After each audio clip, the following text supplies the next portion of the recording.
Dr. Birx about the use of heat, ultraviolet rays to kill the virus. Eugene Robinson, let me play that and ask your reaction on the other side. I would like you to speak to the medical doctors to see if there's any way that you can apply light and heat to cure. You know, if you could, and maybe you can, maybe you can't. Again, I say maybe you can, maybe you can't. I'm not a doctor, but I'm like a person that has a good, you know what. Deborah, have you ever heard of the heat and the light relative to certain viruses? Yes, but relative to this virus? Not as a treatment. I mean, certainly fever is a good thing. When you have a fever, it helps your body respond. But not as I've not seen heat or light. I think it's a great thing to look at. That whole performance yesterday, I still don't understand why the DHS, the guy from Homeland Security, was even giving that briefing on these random issues that have not been fully tested or validated by medical science.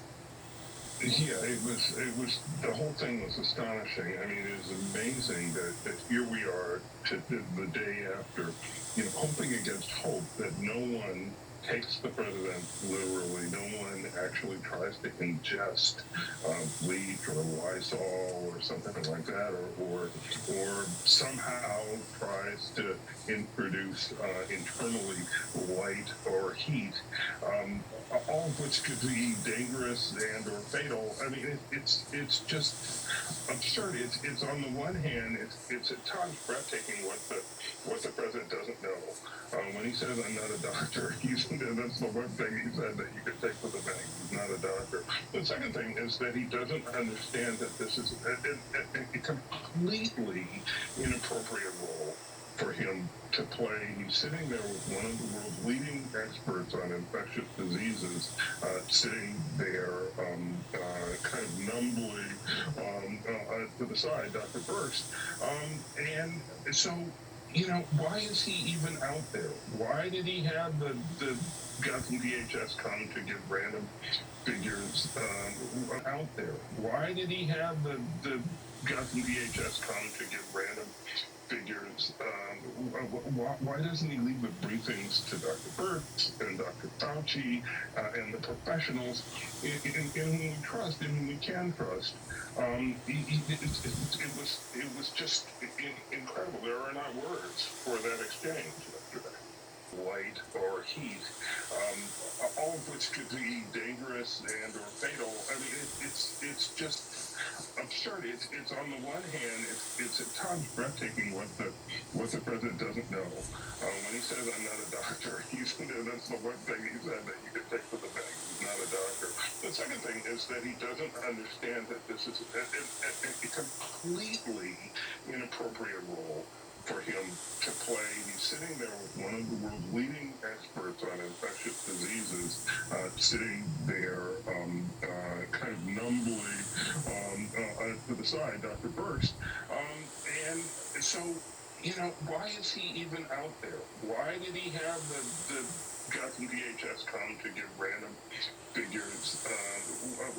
Why doesn't he leave the briefings to Dr. Birx and Dr. Fauci and the professionals in whom we trust, in whom we can trust? It was just incredible. There are not words for that exchange yesterday. And in fact, what we've now learned from a lot of very good reporting is that the people from the CDC, Nancy Messonnier, who were warning about the pandemic back on February 25th, were silenced, and that was taken over, in fact, by the White House and by other political appointees at the very worst moment. I want to bring in a real scientist among us as well. Michael Osterholm, let's talk about the science that is dangerous about hydroxychloroquine, which has now today received a warning against doctors prescribing it outside of hospitals in controlled experiments. Well, I think what we're all talking about is that clearly statements have consequences, particularly when they lead to certain actions. I find this conversation unfortunate because I can tell you my 10-year-old grandson understood the significance of those statements and the credibility issues around them. I think at a time when we are facing many more months of this pandemic to unfold with many, many thousands of additional cases, we're all looking for that voice, that fireside chat voice, that moment of clarity about this is what we know, this is what we don't know. As was just said by Kristen, we need somebody who's going to be the leader, who's going to speak to those issues, and unfortunately, we still don't have that. And I think that's going to be something that is only going to be growing more in importance each week as we continue to go through this pandemic.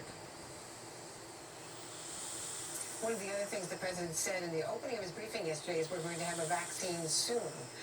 Now, as fast as scientists might be working, even on 3 tests with human subjects, it's not going to be soon. I mean, the optimism about what's going to happen and the dispute between the scientists and the president about whether there will or will not be a resurgence in the fall. Let me ask your considered opinion about whether this will come back and how severe